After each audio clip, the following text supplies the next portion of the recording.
Bonjour à tous, bonjour, nous sommes le vendredi 23 août et une petite vidéo nouvelle du front pour vous montrer des petites choses qui viennent d'arriver. C'est tout chaud, le colis est encore couvert de la rosée matinale qui viennent d'arriver en boutique.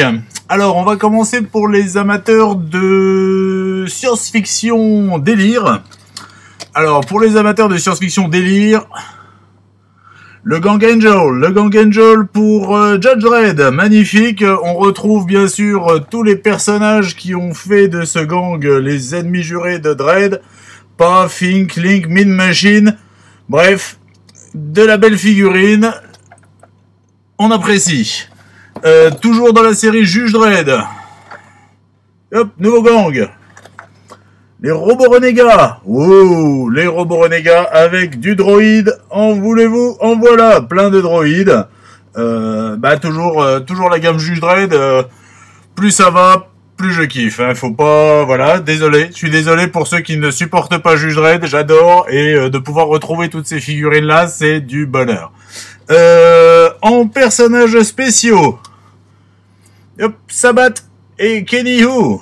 Donc deux méchants emblématiques qui existaient dans la BD qu'on retrouve disponible pour le jeu d'escarmouche.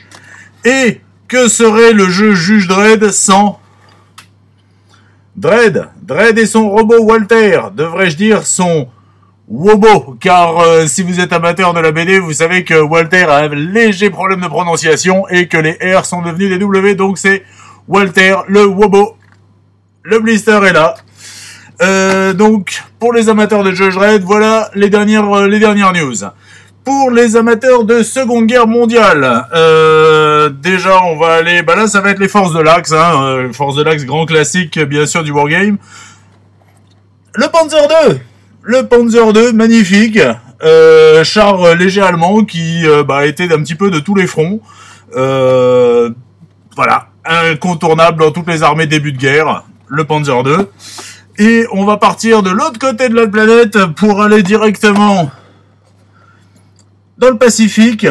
L'infanterie japonaise, magnifique infanterie japonaise, 30 figurines plastiques dans la boîte. Regardez-moi ça, si ça donne pas envie.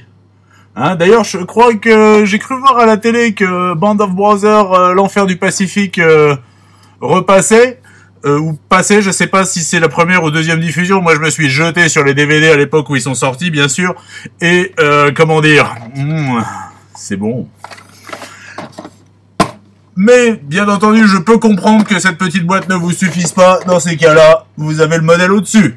Donc, une énorme boîte, 1000 points d'armée pour Bolt Action. Hein, vous connaissez le format, ils les ont sortis pour un petit peu toutes les armées. On va retrouver à l'intérieur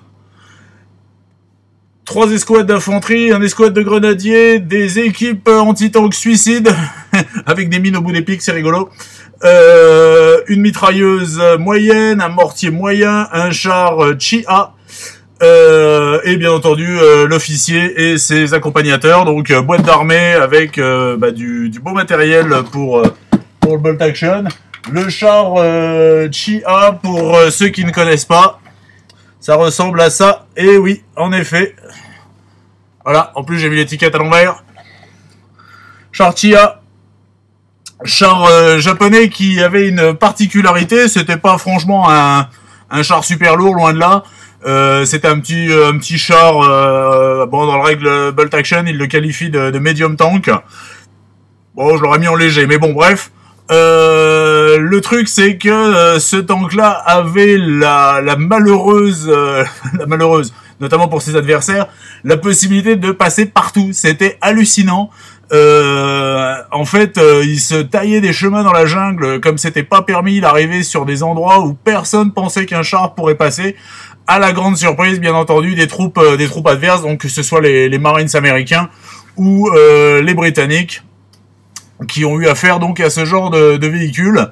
Donc c'est un char qui n'a pas des caractéristiques de combat de la mort qui tue, loin de là, mais qui en a surpris plus d'un en arrivant par des endroits complètement improbables, parce qu'il était doté d'une capacité de franchissement hors du commun.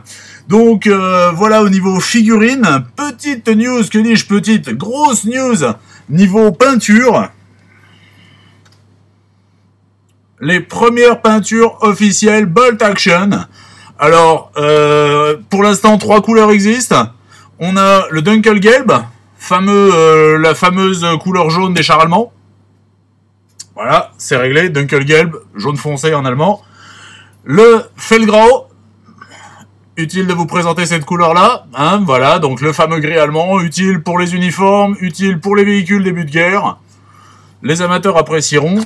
Et si vous avez envie de peindre de l'anglais, British Uniform, donc le marron caractéristique des uniformes de l'armée britannique, qui peut être utilisé pour l'infanterie, ainsi que pour les commandos, hein, bien sûr, c'était la même couleur.